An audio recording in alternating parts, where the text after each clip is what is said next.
Oh, come on, I know you can hear me. Mike. What day is it, Mike? Leslie, guess what today is? It's hump day. Woo-woo!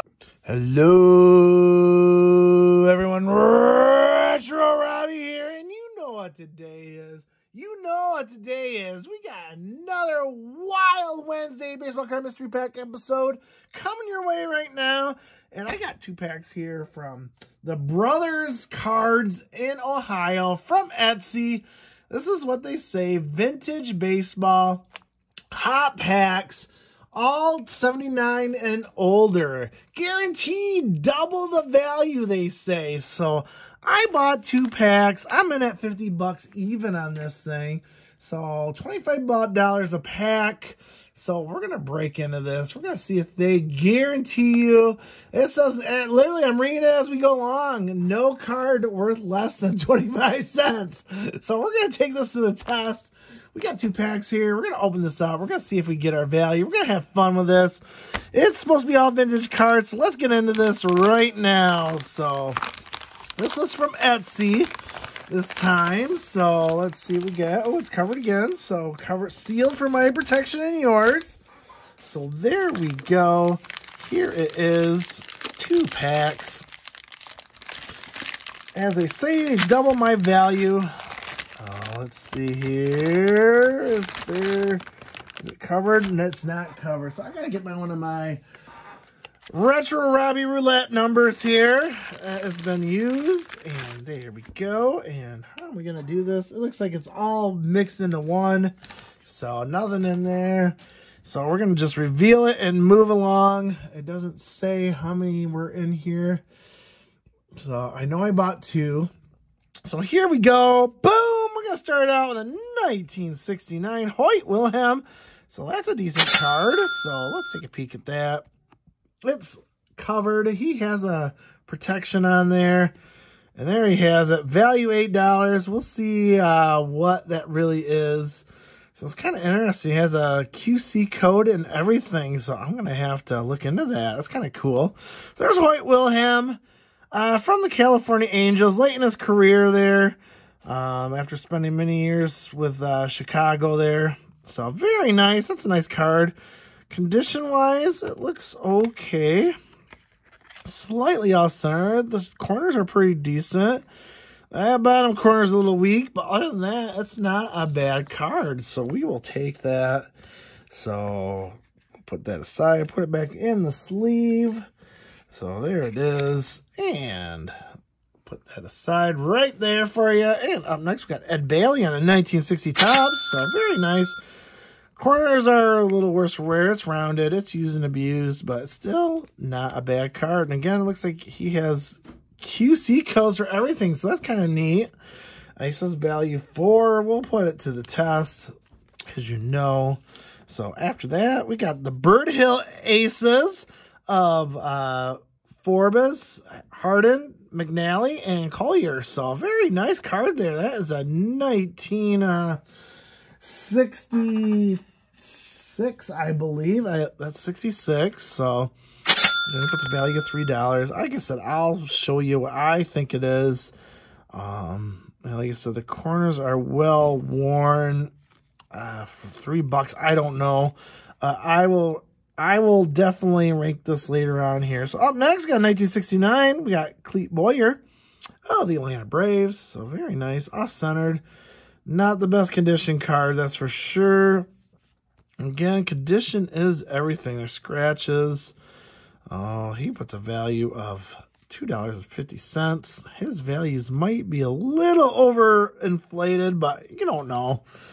Like I said, that's why I'm thinking about becoming a professional grader. I'm very serious about doing it. I'll explain it once if I decide to do it. I've been offered. And I'm thinking about it very seriously, and I'll let you know if I do decide to do it and how it works and all that.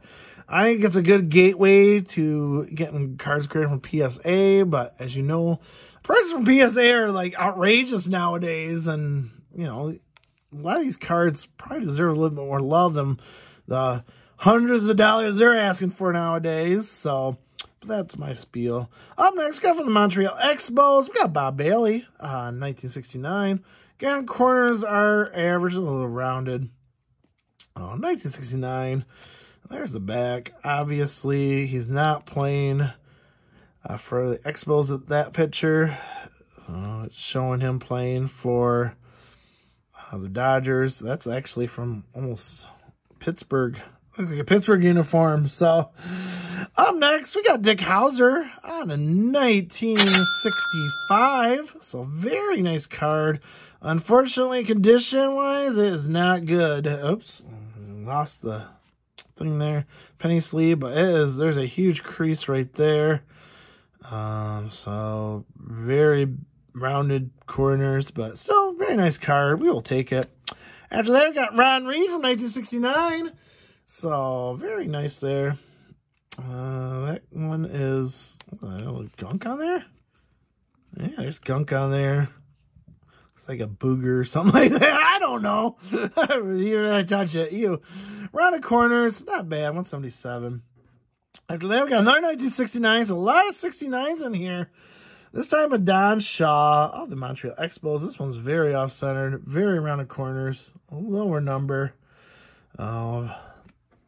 That is that one. Up next, we got Frank Chance with the Chicago Cubs. Get my Cubs love here.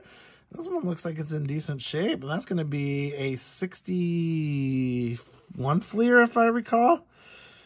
Unfortunately, it's very damaged there in the back. The back has a lot of gunk on it. That's too bad, because the front looks excellent. Frank Chance from Fleer. I'll give you the stats on that. I think that's 60 or 61, if I recall. Like I said, don't get many old Fleer cards, but that's very nice. So we will take it. So my Fleer cards are a little to be desired in the vintage era, that's for sure. And we're going to get another Fleer here. We're going to get a couple Fleers. So there's this Bobo Newson of the Washington Senators. Again, actually, this is a decent shaped card, actually. Well, slightly off-centered. The back is clean on this one. Number 70. I'll show you my price versus theirs. Of course, they have it at 4. That might be semi-accurate. So there he is. Bobo. What a name like Bobo. Come on, you gotta love Bobo. Who names himself Bobo? Bobo Newson. Oh, the Washington Senators. And then we got another Fleer. We got Ray Schalk. Don't know what team that is, and that is very rough on the back. I don't know if it was glued or that's old wax. Just says American League. White Sox. During his 17 years of the White Sox. So there he is. Ray Schalk on a Fleer. 60-61. I'll give you the years on these. I'll look it up. Like I said, Fleer is not in my wheelhouse. I don't get Fleer, so it's kind of cool. I'm actually digging it. Ray Schalk from the White Sox. After that, we got 1976 rookie pitchers there. Santo Alcala of the Reds, Mike Flanagan of the Orioles, Joe Pactua of the Angels, and Pablo Torabella from the Braves. You know, there's only one person there that was worth anything, and that's Mike Flanagan. Again, corners are in for 76. Definitely some issues going on there. So there's that one. Up next, got another 1976. We got a Bucky Dent of the Chicago White Sox. Again, condition is average. Oh, there is the back. Oh, not a bad card. We'll take it. And we got more 76s here.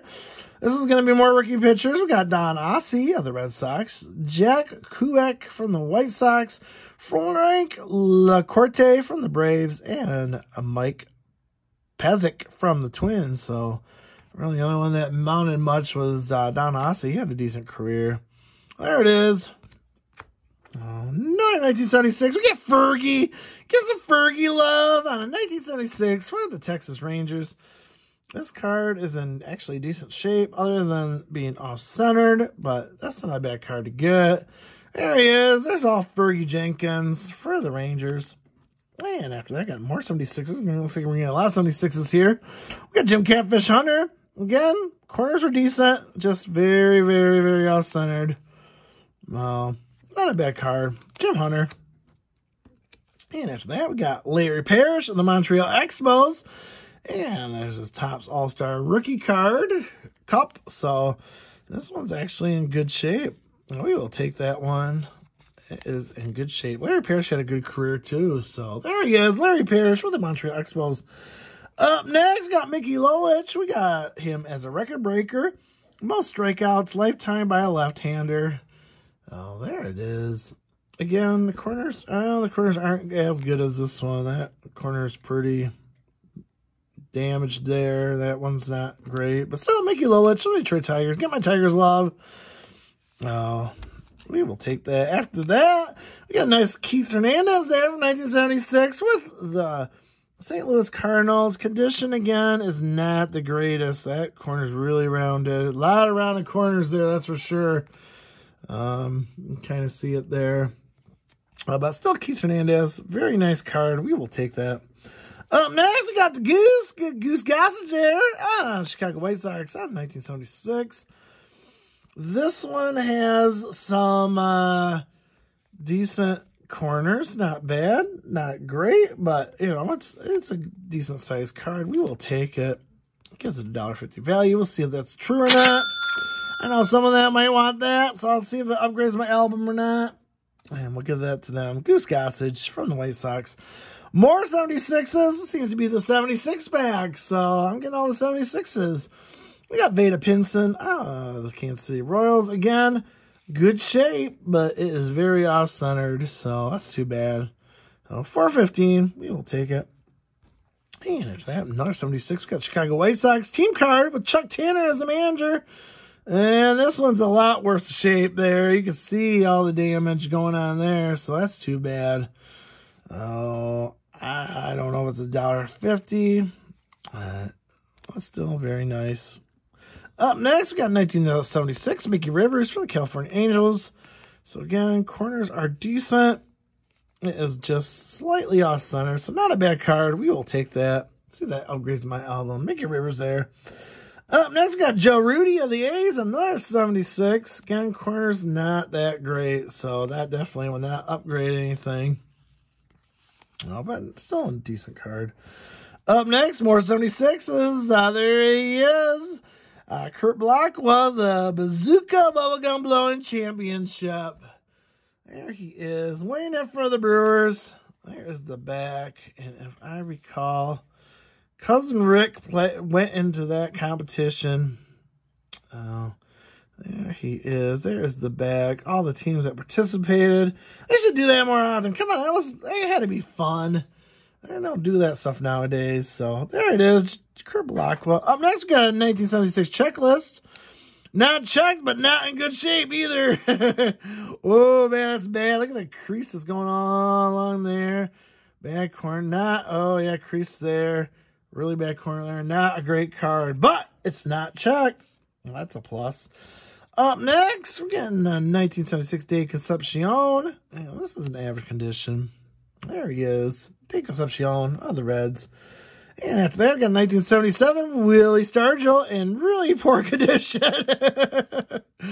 Man, bad shape. Look at that whole bottom part there is just divoted and creased. And you think it's worth $250? I don't think so. I'll show the price on that. After that, we got Bobby Bonds out of 76. Going back to 76s. This car's in decent shape. Off-centered, of course, but not a bad card. Number 380 from the New York Yankees. Up next, we got Rusty Staub there. La Grande Onja. I know I'm killing that. All the French people are just probably mad at me for killing his name. But there he is, Rusty Staub for the Mets.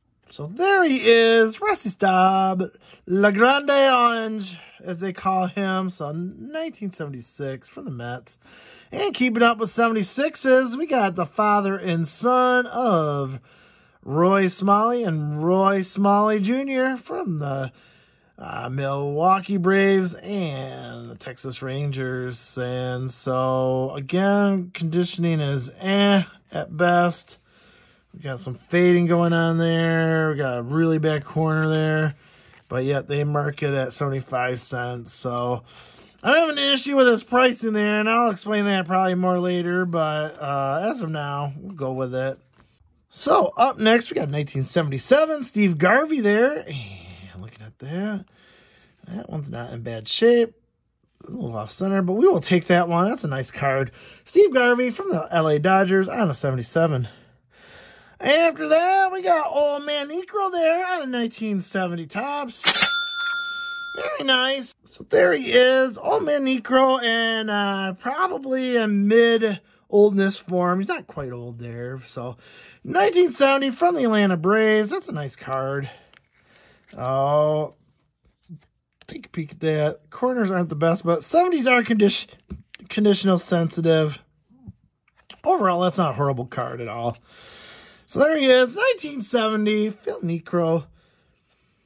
For the Atlanta Braves. That's a nice card. We will take that. And the last card is very nice. Last card is going to be Jackie Jensen from the Boston Red Sox. So there it is. That is a 1954 Bowman. And number 2. And that card's actually in for a 54. That's in good shape, actually. So we will take that. 1954. He gives it a value of 25. We'll see if that holds up. So there it is, a 1954 of Jackie Jensen.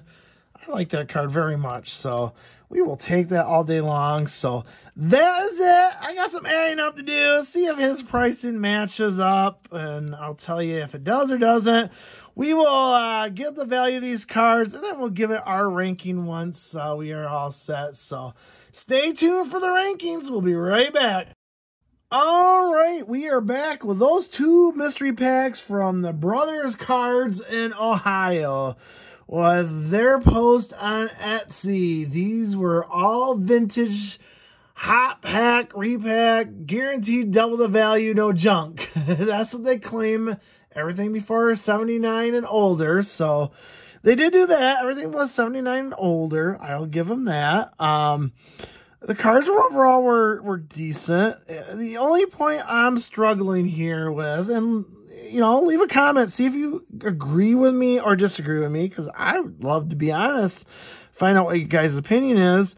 I think what bothers me is the back there. So he put stickers on every back, which is kind of cool in a way. It tells you the year, it tells you the card, the QC code. If you scan it, will go right to the Beckett. Now, without having a subscription, it's going to just give you the name, it's going to give you the name, the number. It doesn't give you a value. So these values all on here are Beckett high values. Well, I always use Beckett low values because I'm just throwing this as examples. The first card, it's Ed Bailey, 1960. The problem I'm having with this is the conditions of these. This is not a condition Beckett high.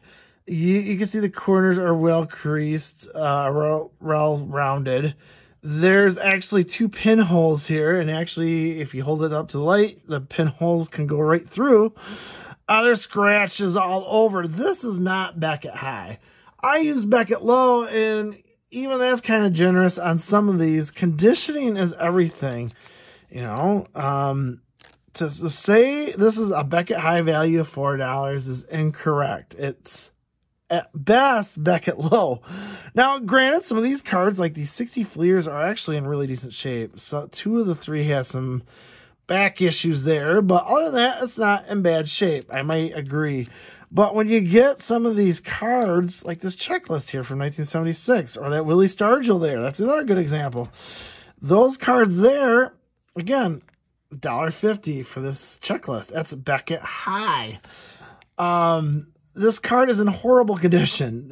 It's not checked. The only thing that's going for it's not checked. Crease, crease, crease. That has a huge conditioning issue. I would never give this to anyone as a Beckett high. I'm being generous at Beckett low there at 60 cents. So that was my only issue I had with this whole thing. I think the selection wasn't bad. I mean, it's cool to get some 60 leaves. It's or 60 Fleer, sorry, 60 Fleer. It was very nice. Again, a 1954 Bowman and in decent condition. That card is also decent. I'm just having issues with the prices on the back. And it might just be me. But if I was a newbie or a new collector that's trying to get into this business and saw that, you know, hey, I got a Ron Reed card here or Dick Hauser that's worth $4. Well, no, it's not worth $4 because that's back at high retail value at a very, very well-conditioned price. Here's a huge crease. There's, you know, it's not a Beckett high. It's a Beckett low. And if I got that graded, I'd be lucky if I came back with a 4. You know, I'm being honest. That's probably a 4. If on a good day, maybe a 5. I don't know. That's why I want to become a grader, because it'd be interesting to see what my thoughts are on that. So, you know, the first pack here, I just broke it up. 17 and 17. Each card, each pack, I would consider it 17. This is the first one. Of course, the highest value card is going to be this Hoyt Wilhelm for the California Angels, 1969. That was Beckett low of $3, and I would say that'd be a $3 card. Again, corners aren't the best. It's off-centered. It's an average card at best. Not worth $8, but I'll give it 3. Definitely for sure. All in this bag was $16.10. Again, that was the highest card. This one here, of course, had a lot more value, $23.30. And again, what raised it was the big time, of course, this 1954 Bowman of Jackie Jensen, which, by the way, I love this card. This is a very nice card. It's in good condition. You know, is it a Beckett high? No. Is it a Beckett low? Yeah, I would say it probably is. It's somewhere in between there. We got a Phil Necro. You can never go wrong with old man Necro there. Looking middle-aged there, I call him. That's a decent, for a 70, that's, you know, 70s are always condition sensitive. That's not a bad card. These cards were $1.50 a piece. The 1960 Fleer. I don't have these, so, and they're in decent shape, so I liked them. So all in, I paid $50 for both these packs. Beckett low value ended up being $39.40. I lost $10.60. So, you know how I do my rankings. I rank it anywhere from 2 thumbs down to 2 thumbs up. I'm kind of being harsh, but kind of being happy. I'm going to go with 1 thumb up. Yeah. Hey. So, you know, I'm kind of probably being harsh here. If I could give 1.5 thumbs, I would probably give it more towards the 1.5 thumbs side. Like I said, the only thing that's grinding my gears, and it's kind of a pet peeve of mine, is how they did this. I love the concept and all that, but to rank these cards Beckett high is kind of false advertising. That's the only thing that probably stopped me from 2 thumbs up. Was how they did the back. If they put a Beckett low on there, or just left the value off, I would say I'd probably be more generous than how I was. But again, was it better than last week's episode? Absolutely, it was. I think the cards here, even though the majority of them were 76s, there were some 69s. I think he did do a little bit better. He gave some Fleer, which you don't see very often. A very nice 1954 Bowman, which I love. So you know, this has a little bit more love than the last week's episode. I will give him that. You know, but I'm still sticking my 1 thumb up. Like I said, I lost $10, almost $11. I get it. They're trying to make a profit. Totally understand. To say it's Beckett highs on these, I disagree, because now you're saying it's worth $100 when it really isn't. That's where it kind of gets me. But I kind of get, I don't know what I want to say, emotional, but I get kind of wound up when they do stuff like this, when it's not really the true value of the card. Especially for newbies trying to get into this business or trying to get back into it. It's kind of a false, because a lot of these cards are not in Beckett high shape. There's no way you can say that White Sox card there, with all the damage there, is a Beckett high. There's just no way. But yet you called it a Beckett high. Oh, that's my thoughts. What are your thoughts on this? You like it? You don't like it?